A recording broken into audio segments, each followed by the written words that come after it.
ଯେଉଁ ମହିଳା ଆପଣଙ୍କୁ ପ୍ରଥମ ଥର କରିବାକୁ ଦେଇନଥାନ୍ତି, ତେବେ ଆପଣ ନିଜ ଗୁପ୍ତାଙ୍ଗକୁ ମହିଳାଙ୍କ ନାଭି ଚାରିପଟେ ଘୂରାଇ ନିଜେ ନିଜକୁ ସନ୍ତୁଷ୍ଟ କରିପାରିବେ। ଯଦି ଗୋଟେ ମହିଳା କୌଣସି ପୁରୁଷ ସହିତ ଶାରୀରିକ ସମ୍ପର୍କ ବନାଇ ସନ୍ତୁଷ୍ଟ ହୋଇଥାନ୍ତି, ତେବେ ସେ ତାଙ୍କ ବିଷୟରେ ଅଧିକ ଭାବିଥାନ୍ତି।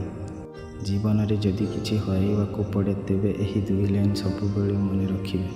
ଯାହା ହରାଇଛନ୍ତି ସେଥିପାଇଁ ଦୁଃଖ କରନ୍ତୁ ନାହିଁ ଓ ଯାହା ପାଇଛନ୍ତି ତାକୁ ହରାନ୍ତୁ ନାହିଁ।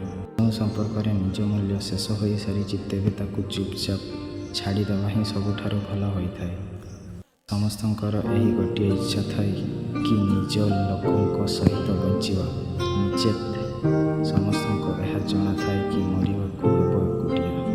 ଶାରୀରିକ ସମ୍ପର୍କ ବନାଇବାର 20 ମିନିଟ୍ ପୂର୍ବରୁ 3ଟି କଦଳୀ ସହିତ ମହୁ ମିଶାଇ ଖାଇବା ଦ୍ୱାରା ଆପଣଙ୍କ କରିବାର ପାୱାର ବଢ଼ିଯାଇଥାଏ ଓ ଆପଣଙ୍କର ପାଣି ବହୁତ ଡେରିରେ ବାହାରିଥାଏ ଓ ମହିଳା ସାଥୀ ପୁରାପୁରି ସନ୍ତୁଷ୍ଟ ହୋଇଯାଆନ୍ତି।